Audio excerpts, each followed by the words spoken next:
Okay guys, I'm here with a YouTube video. This is going to actually be my first YouTube video since I've come to Florida, I guess, because I'm going to be here for 3 weeks. It was supposed to be a surprise, but my friend James Hebert spoiled it, which you can also check out James Hebert's YouTube channel and his other YouTube channel, Weymouth Youth Wrestling. And the Massasoit Wrestling Corner, I'll post those in the annotations when I get an opportunity. But yeah, I'm going to be here for 3 weeks. This is my first video.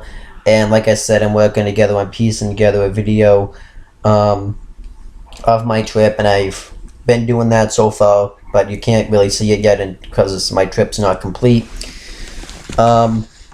But that's not why I'm here to make this video. I'm here to make this video because I'm going to be doing my WWE RAW review for June 8th, 2015. I had to stream RAW that night because I couldn't watch it on the TV, so I may have to stream. And it's not that they don't have cable, it's just I just couldn't stream. I had to stream it this week. So let's get right into it. We get JBL, Michael Cole, and Byron Saxton on commentary this week. Byron Saxton was taking Booker T's place on commentary because he was doing stuff for Tough Enough, because Tough Enough comes out in a couple of weeks. So Booker T's like a coach there, and we'll try to make a video at some point talking about what I think about the hosts and all that stuff. I just haven't gotten around to it yet. And I actually don't have my notes. I typed my notes because I left my notebook and I was too lazy to go get it, not gonna lie, that's why. John Cena comes out, he cuts a promo talking about how he's talking about how him and Kevin Owens had an epic match, and how your career isn't defined by the championships, it's defined by heart, and how much heart you have to win a match. He talks about how him and Kevin Owens are going to go into Money in the Bank and have an epic match. And he says that this time he's going to win because he's like that pedestal. He's the guy that they have to take down to be a superstar. And John Cena says that Kevin Owens will not take him down. So then Kevin Owens comes out and he says that you just proved my point, that you are delusional, because he said his catchphrase and stuff like that. And he says that tonight nobody wants to see the United States Championship Open Challenge. They want to see the NXT Championship Open Challenge. And then John Cena says that would be really cool. First time ever, the NXT Championship defended on Monday Night Raw. So John Cena wants to accept the challenge. But Kevin Owens says, we can't fight tonight because we're fighting at the pay-per-view, which does make sense. And John Cena says, well, if you don't want to fight, you're supposed to face any contender. That's why it's called an open challenge. So if you don't want to face, then the United States Championship Open Challenge resumes now. And then Kevin Owens says, well, whoever comes out, why don't we let them decide on what championship they want to face for, the NXT Championship or the United States Championship. So Neville comes out, and Neville says that John Cena's been one hell of a champion, and he says that he fought him before for the title and almost won, but he says that he's choosing to fight Kevin Owens because Kevin Owens isn't worthy of holding that NXT championship because he doesn't treat it with respect. So he chooses to face Kevin Owens for the NXT championship. So now I'm going to talk about that match. So we get that match. Kevin Owens defending the NXT Championship against Neville, and John Cena was on commentary for this match. Neville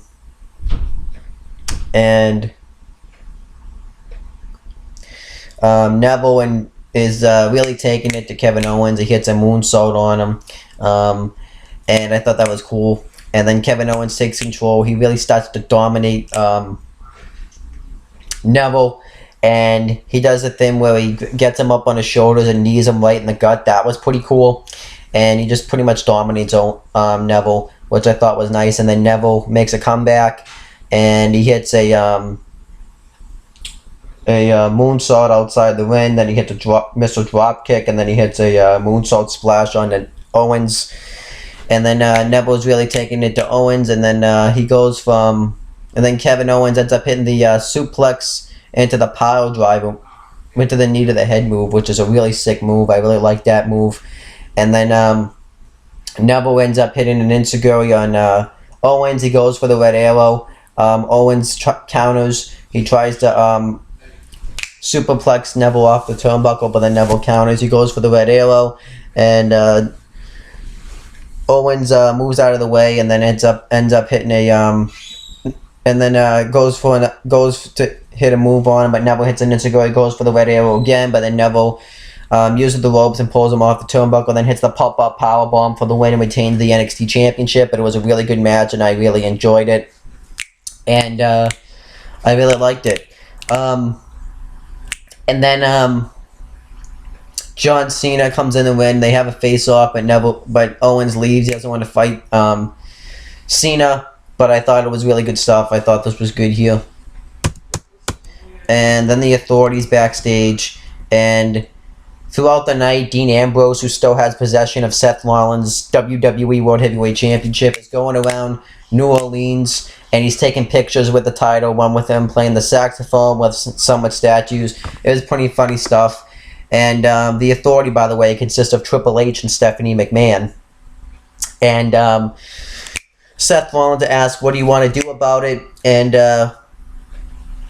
they're like, well, you can handle this yourself. You said you didn't need our help. And Seth Rollins says that he was just talking about J&J Security, which consists of Jamie Noble and Joey Mercury and Kane. He says that he has the utmost respect for him.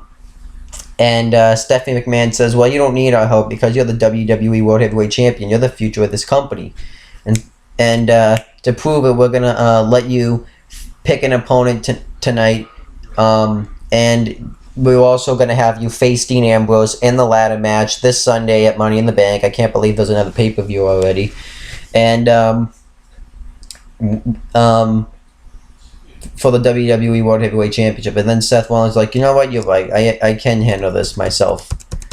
And then we get Nikki Bella interview, and she talks about how Paige is just making excuses so she can get a Divas Championship, and she's getting title shots she doesn't deserve. And she says that she's not holding any of the Divas back, stuff like that. It was okay. And we find out at the pay-per-view that Nikki Bella is going to defend the Divas Championship against Paige. I'm not really hyped for that match. It's just kind of, feels like it's just kind of there. So then we get Summer Rae versus Nikki Bella. Nikki Bella wins with the rack attack. There was really nothing to this match. I guess it was okay. And then Roman Reigns comes out to cut a promo about the Money in the Bank ladder match. He says that there was a time that he used to hate the briefcase because of what happened with Seth Rollins and how he screwed him out of, how he used that briefcase to screw him out of the WWE World Heavyweight Championship at WrestleMania. And he says that now he has an opportunity to get that briefcase and become the new WWE World Heavyweight Champion.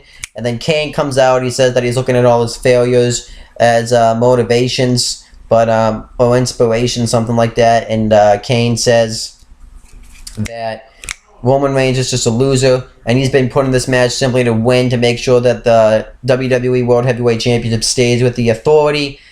And then Dolph Ziggler comes out, pretty much calls Kane a tool, and Kane announces that every member of the Money in the Bank ladder match tonight is going to be in singles matches. And then R-Truth comes out, and R-Truth was awesome here.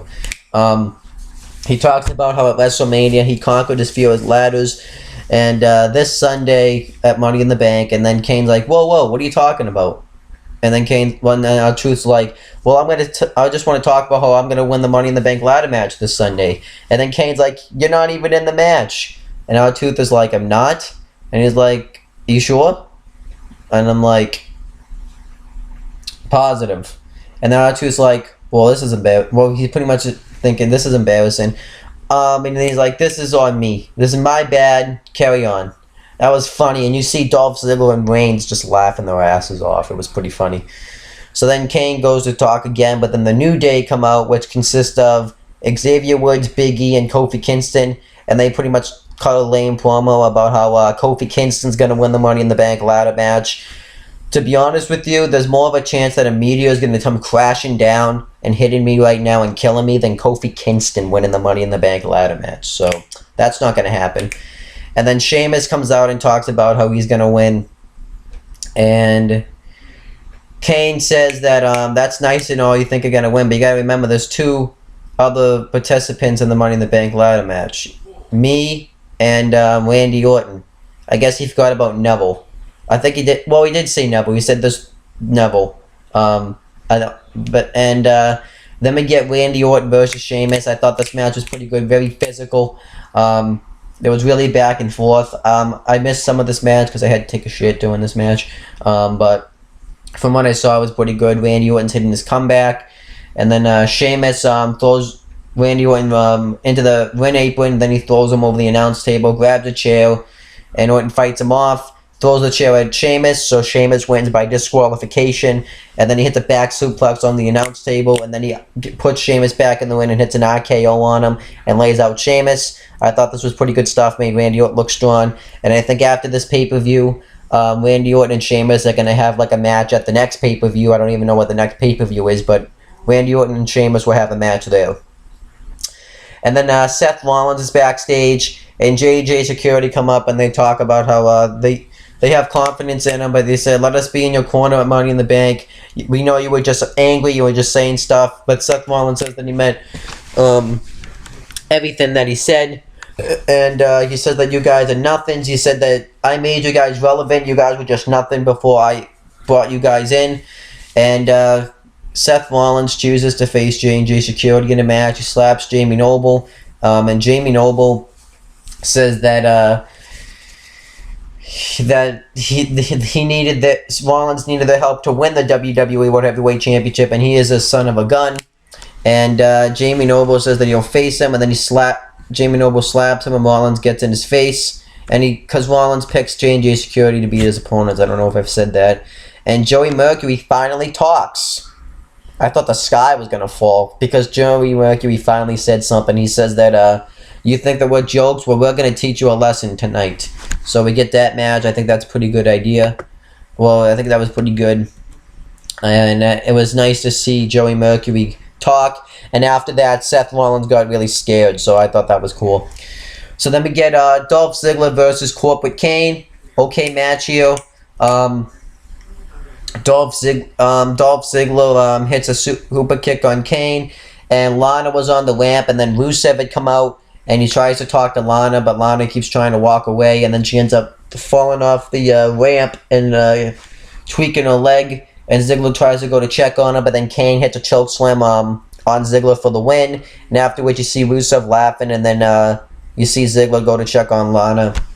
I guess I thought it was good. This angles with Rusev just kind of sucks because it feels like they're burying Rusev, So then J&J Security backstage, and they pretty much just talk about how they're going to beat the crap out of Seth Rollins. And Jamie Noble says that he was all scared after you had stood up talked to him. So, yeah. And then it shows Lana being checked on by the doctor. Then we get Miz TV hosted by The Miz with Ryback and Big Show. And Miz is pretty much talks about how Big Show cost him the Intercontinental Championship because he knocked him out, and he said that he could sue Big Show for it, but he said he's going to leave Ryback to take down Big Show. And then Ryback comes out and says that this show was going to get boring, so I figured I come out here, and he tells New Orleans that if you haven't fallen asleep yet, wake up. And Miz says that you shouldn't be out here because it's supposed to give you an introduction. And Miz talks about how tries to stir up some heat between Big Show and Ryback, talking about how Big Show took away the opportunity to defend the Intercontinental Championship against my nameless superstar, me. And Big Show took that opportunity away from him. And Ryback insults Miz, saying that he has an ugly face, which was pretty funny stuff. And Big Show comes out, and Big Show tells Ryback that he's the most unstoppable force in the WWE, and he says that out of all the tag team partners that he's had, The Miz is the one that he hated instantly. and Big Show tells Ryback that no one's going to be able to take that Intercontinental Championship like me, except for me, because you can't stop me.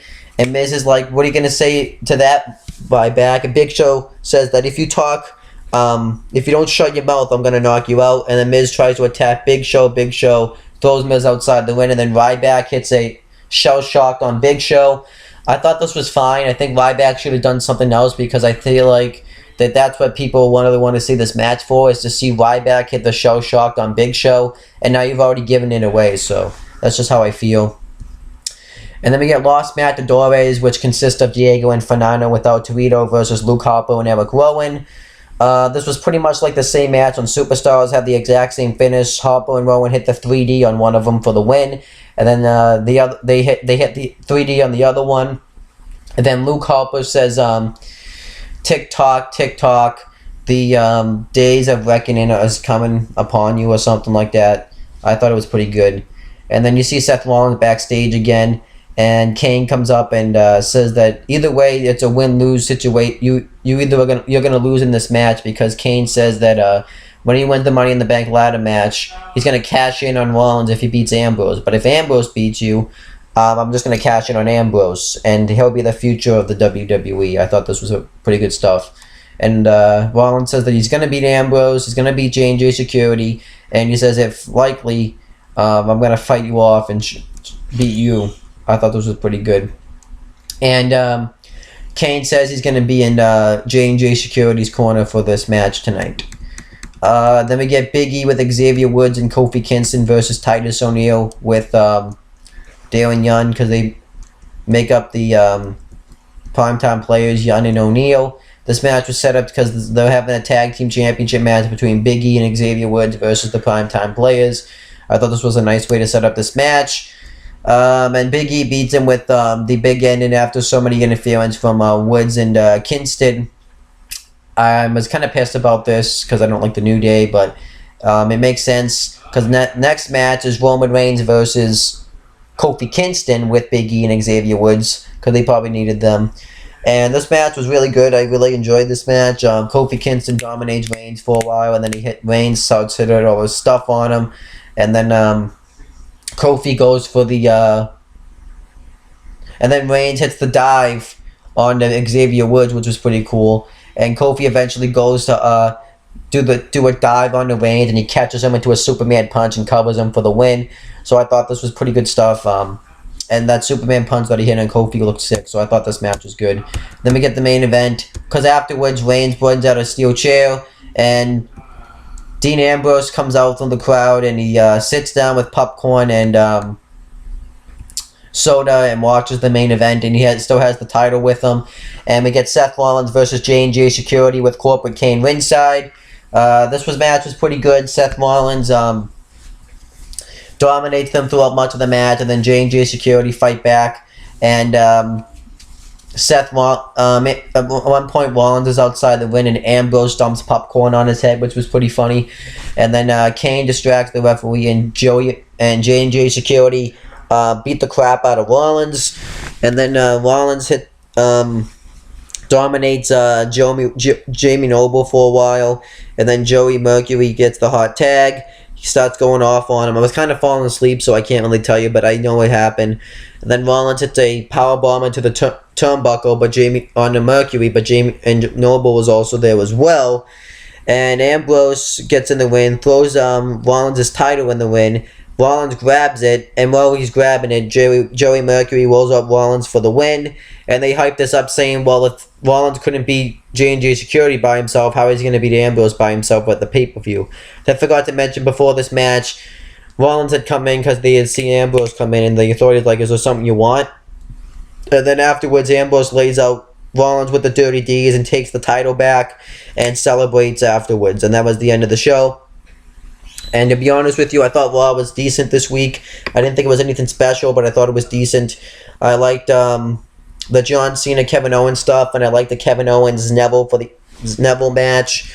I like how they built up the money and how the Rollins Ambrose match by having Rollins look like that saying he wants to do it by himself. I like that, and I like the and I like the way they built up the J&J Security Rollins match. Orton and Sheamus was pretty good, and the whole promos thing when everyone came out and cut promos and how they're going to win Money in the Bank was pretty good.